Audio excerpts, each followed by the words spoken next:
Today, Tanner takes the ultimate Space Jam quiz.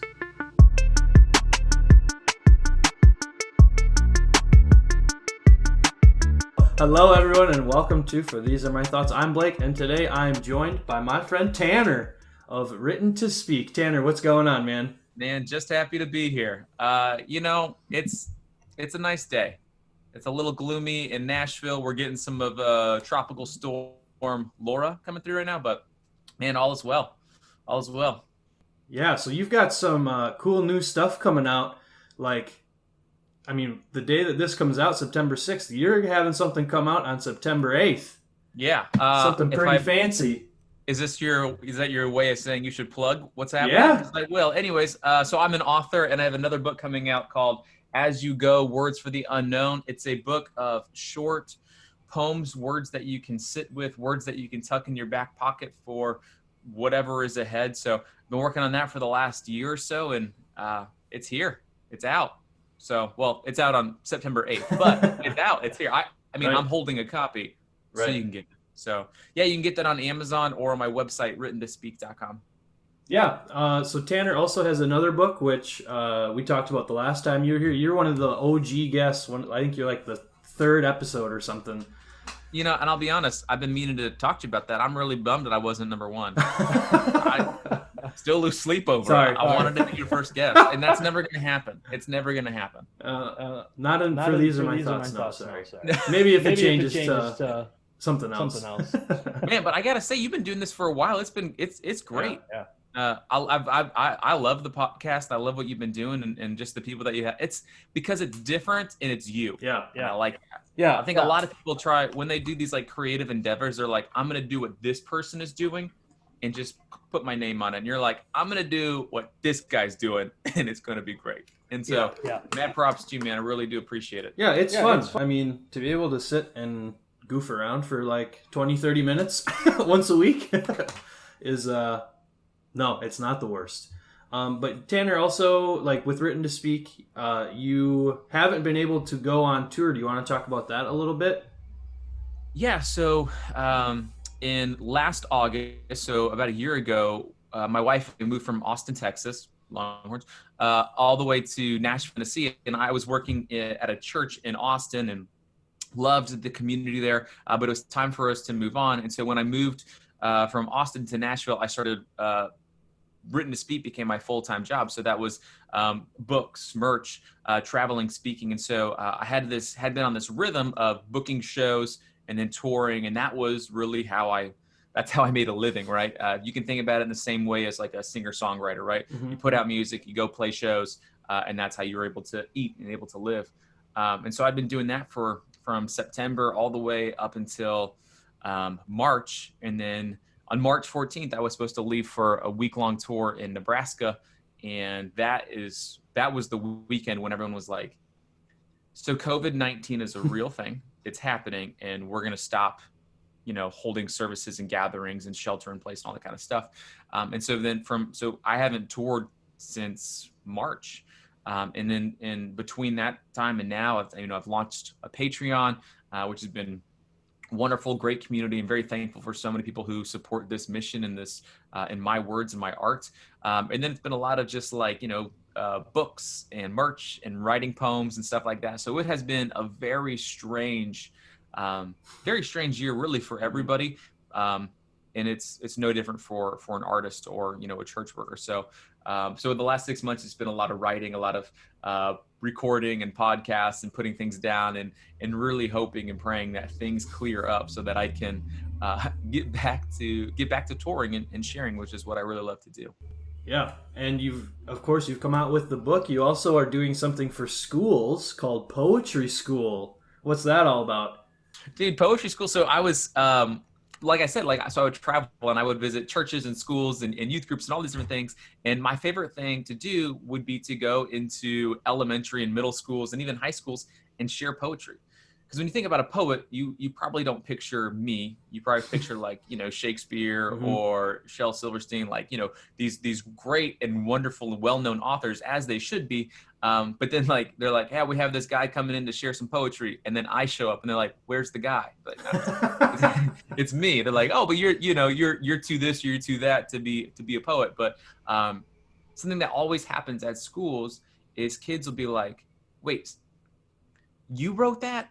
Which is kind of an insult, right? Like you did that, but like, yeah, like I'm like, do you think I can do that too? But like, I definitely think that you can do that.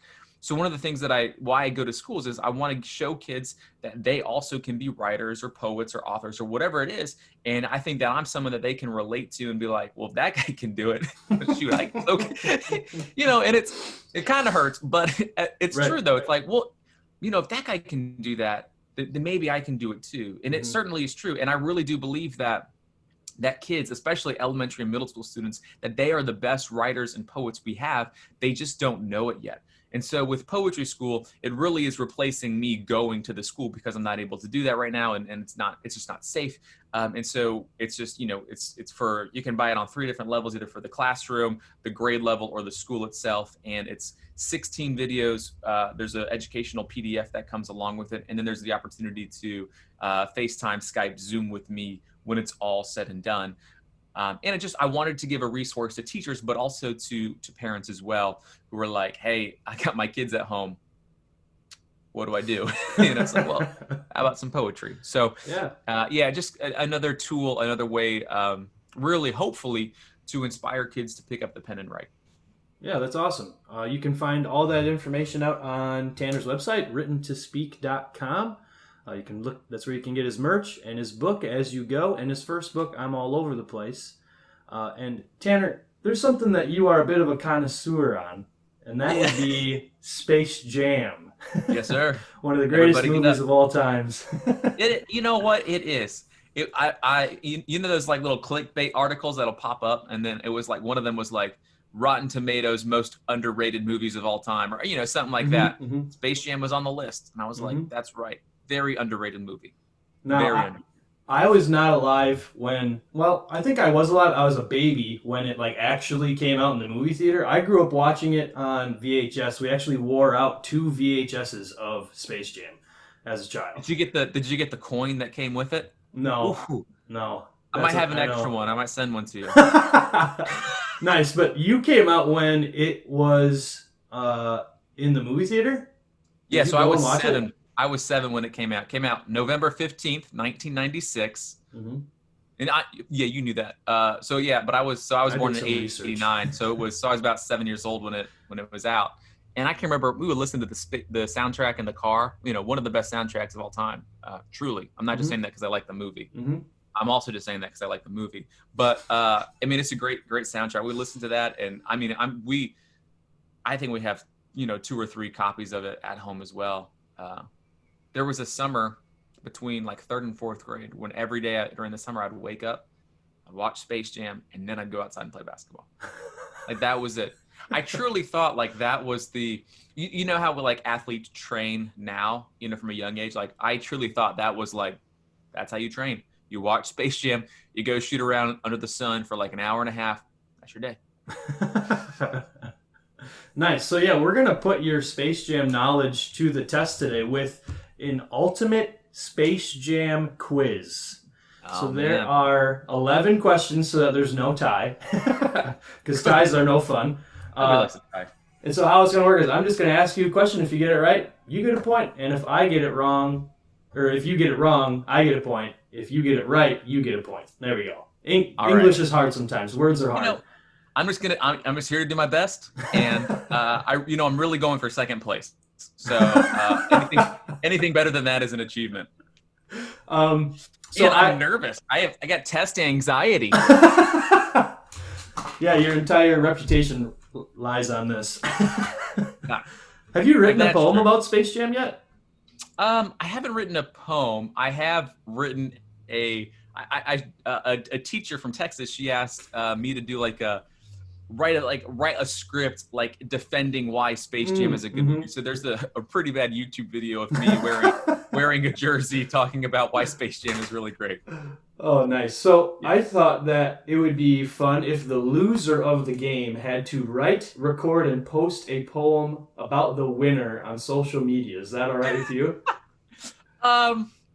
Usually there's a fee for that, but for you, yeah.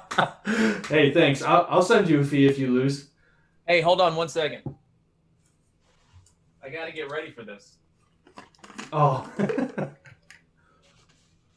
Ooh. All right. Me. Everybody got up. There we go. All right, man. I'm ready. Let's do this. All right. Question number 1. Michael Jordan. No. The beginning of Space Jam takes place in the yard of a young Michael Jordan, and he's shooting hoops late at night with his dad, you know it well. And his dad comes out, and they chat about Michael Jordan's dreams of playing for North Carolina in the NBA and then eventually baseball. So it's a classic scene, opening scene. But what year and season does the opening scene take place? I'll give you multiple choice. So is it is it the summer of 1963? Is it the fall of 1977? Is it the summer of 1973? Or is it the fall of 1969? 73. Wow, you are right. Yeah, starting off strong, Tim. The summer of 1973. I actually didn't know that. I know that like it popped up, but I had no idea. Little problem solving. Right. Do you have Michael Jordan's age memorized? Well, he was born in 63. I didn't know that. Yeah, February of 63. It's just a small little fact, man. Oh my. You know, you rattling that off makes me question if you're actually a Penny Hardaway and Shaquille O'Neal fan or if you're actually a secret Chicago Bulls fan. Well, I mean, growing up, like in the 90s, man, it was all Jordan. Yeah. And people weren't writing books or documentaries about Penny Hardaway. Right. So. Maybe they will now. Maybe you'll be the one. All right. Question number 2. The first act of the movie, maybe first third, revolves around Michael Jordan during his brief attempt at baseball, which mirrored real life events when he retired from the NBA and played baseball instead for 18 months, not a secret suspension, according to The Last Dance. So in the movie, he is seen playing and receiving help from the opposing team's catcher because MJ got an autograph for the catcher's son. But what team did Michael Jordan play for in real life that was Birmingham Braves. Yeah. You're close. Barons. Yeah. Wow. Yeah. All right. You're 2 for 2. This is all right. From this point on, there's no more Michael Jordan facts. Okay. They're actually about the movie. All right. Question 3. During the movie, the Looney Tunes are threatened by a group of aliens. Now, I didn't know this. And I don't remember if it's a question or not. If it is, you'll get it right. But did you know that they're called the Nerdlucks? Nerdlucks. Yeah. I never knew that. Like I grew. They don't say it. Yeah. I never knew that. I always known them as the Monstars. But yeah. So they threaten the Looney Tunes. The Looney Tunes call a town hall meeting, and not Donald Duck. No. During the meeting, Daffy Duck makes an epic entrance wearing a bath towel and a shower cap. So what does Daffy Duck say as he enters the town hall? Does he say, "It's getting so a guy can't even get himself wet around here"? They get worse. What does a guy have to do to get himself wet around here? What do I need to do to get myself wet again? And it feels like I can't even get wet anymore without being bothered. I will say I got this question from the internet. I did not make this up on my own. Okay, can you repeat the first 2 again? Yeah. It's getting so a guy can't even get himself wet around here. Number 2 was, what does a guy have to do to get himself wet around here? You know what? I'm just going to go with that one so we can move on from the question. You're wrong. It's number 1. I never knew that. Hey, that's like the one and the same. Well, I'll give you the point. Yeah, it's my game, so. It's my game, so you're going to lose anyways. No. So. I played a game with my brother once, and he skunked me there was like 15 questions and he skunked me, and so I came up with one that I knew he wouldn't get right. And I made it worth 16 points. I won't do that here. All right. Well, you can. It's fine. Question number 4. So at the town hall meeting, it's decided that the Looney Tunes are going to take on the aliens called the Nerdlucks in a game of basketball because the aliens at first are short and chubby, and especially short. Yes. However, the Nerdlucks have a trick up their sleeve as they plan and succeed in stealing the talent of NBA players, real-life players. But who is the first NBA player to have his talent stolen? The round mound of rebounds, Sir Charles Barkley himself. Wow, yeah. So the 5 players were Barkley. Is this a bonus question you want to ask me? No, I'm just going to say him. I know Okay. him. Is Barkley, Ewing, Muggsy Bogues, Sean Bradley, who is not even any good for a basketball player. How did he get into Space Jam? Probably because he's tall. Yep. And then Larry Johnson, who was playing for the Hornets at the time. Yeah, the cannon. Yep. Yeah. Dang. All right. 3-1. No big deal. No big deal. Question number 5. Almost at the halfway point. At the end of the first third of the movie, Michael Jordan is playing golf with the legend Bill Murray and a guy named Larry Bird. And in the movie, he has a tag-along named Stan, who's played by Wayne Knight from Seinfeld. And during the golf game, the Looney Tunes lasso Michael Jordan and bring him to Looney Tune Land to help them beat the Nerdlucks. But who lassos Michael Jordan and brings him to Looney Tune Land? Is it Bugs Bunny, Foghorn Leghorn, Yosemite Sam, or Wile E. Coyote? It's got to be Yosemite Sam. I don't remember. It is Yosemite Sam. Dang! Yosemite Samuel. Dang, yeah. Again, when I looked this up, I thought that it was Bugs Bunny because that's the first character he interacts with, really. And Yeah, well, Tweety Bugs Bird. Bunny's the first person that you see. Right. And he's the one that does the ball with the magic shot. Do you know what Bill Murray says when the ball is moving around? It's one of my favorite lines in the movie. Is alive. Oh, I love that line. Oh. All right. So after MJ is taken to Looney Tune Land, he agrees to play against the Monstars, and then the movie cuts to the NBA players who had their talent stolen, trying to find out why. And during that, the round mound of rebound, as you said, Charles Barkley prays to God. And when he prays, he promises to God that that if he gets his talents back, he will not go out with a certain celebrity. Who is that celebrity? I'll never go out with Madonna again. Yeah. This one is only 2 options. All right, so MJ agrees to help the Looney Tunes, but he needs his basketball shoes because he's wearing golf shoes and his lucky shorts, which was a real superstition, I guess, that he had. So he has Bugs Bunny and Donald Duck. Oh my gosh.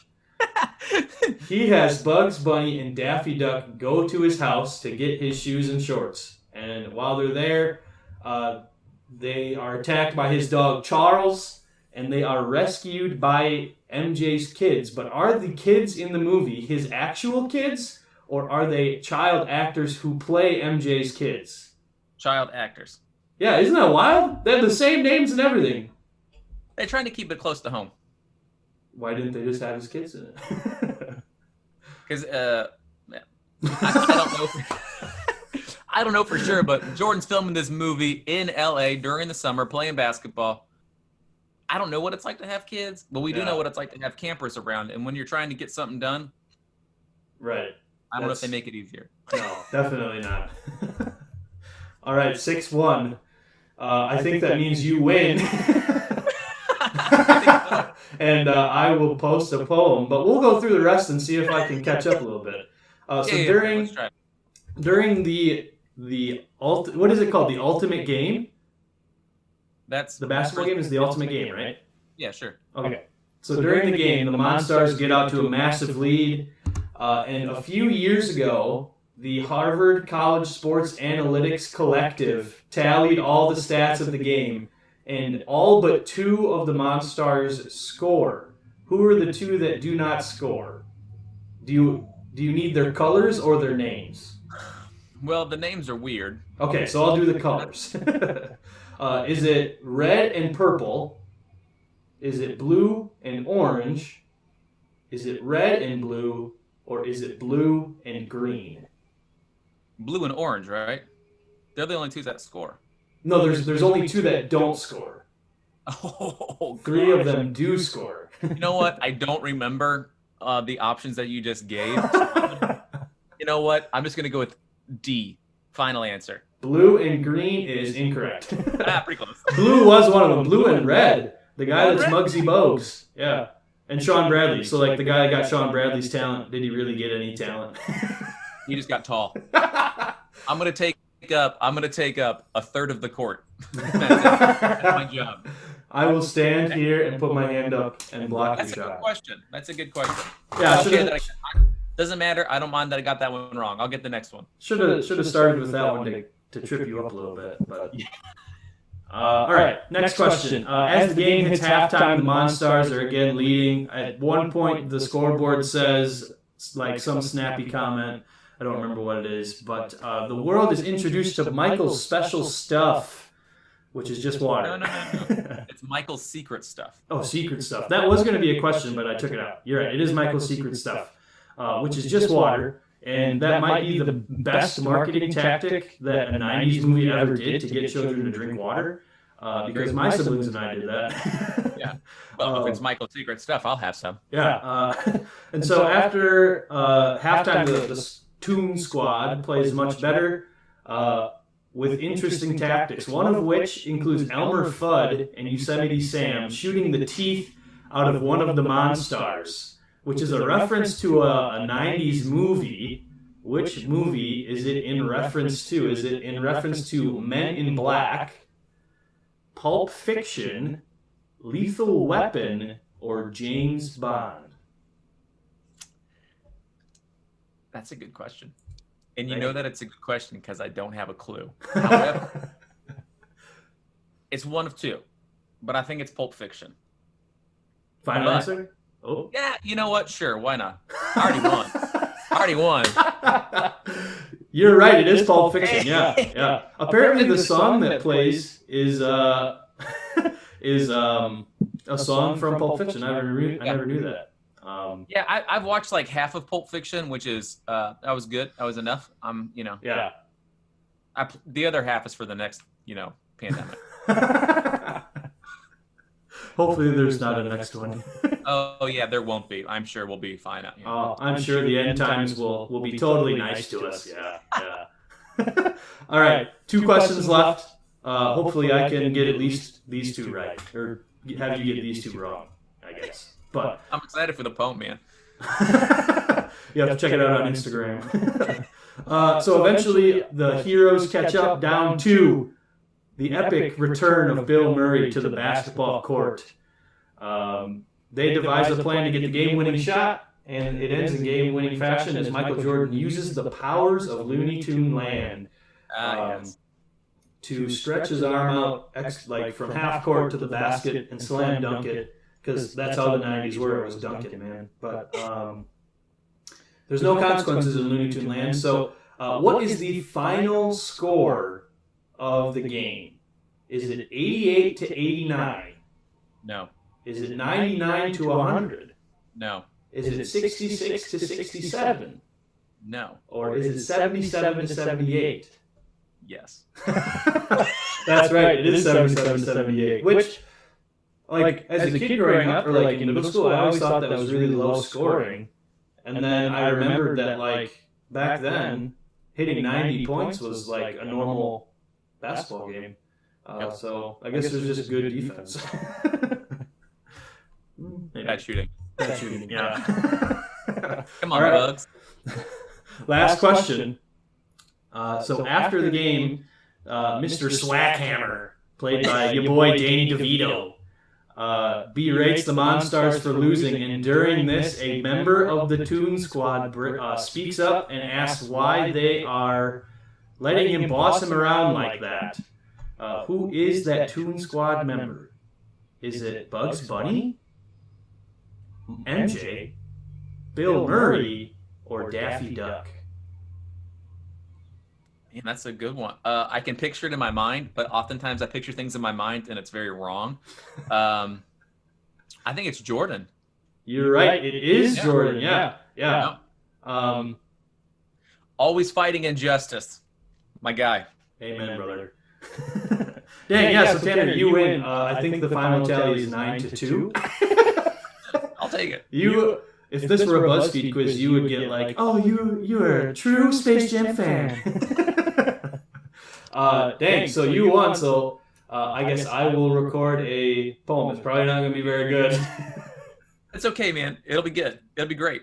And I will post it on social media. But Tanner, thank you for being on the show once again. You can check out everything Tanner does at writtentospeak.com. You are Written to Speak on all social media, right? Twitter, Facebook, Instagram. It's all on there. Yeah, not a lot of Space Jam content, but not yet. Not yet. Got to go through that rebranding. But you can check out his stuff there. Make sure you check out his new book, As You Go, which comes out again September 8th on Amazon. You can check it out on his website. That's my recommendation, is to check out what Tanner does. Tanner does some awesome stuff spreading hope and positivity in our world today. Tanner, do you have anything you'd like to add about, Written to Speak, spreading hope, positivity? No, I don't. That's what I do. It's a very strange. It's honestly, I never thought that I'd be doing this. Like I mentioned, when I was younger, I thought that I was going to be in the NBA. That didn't work.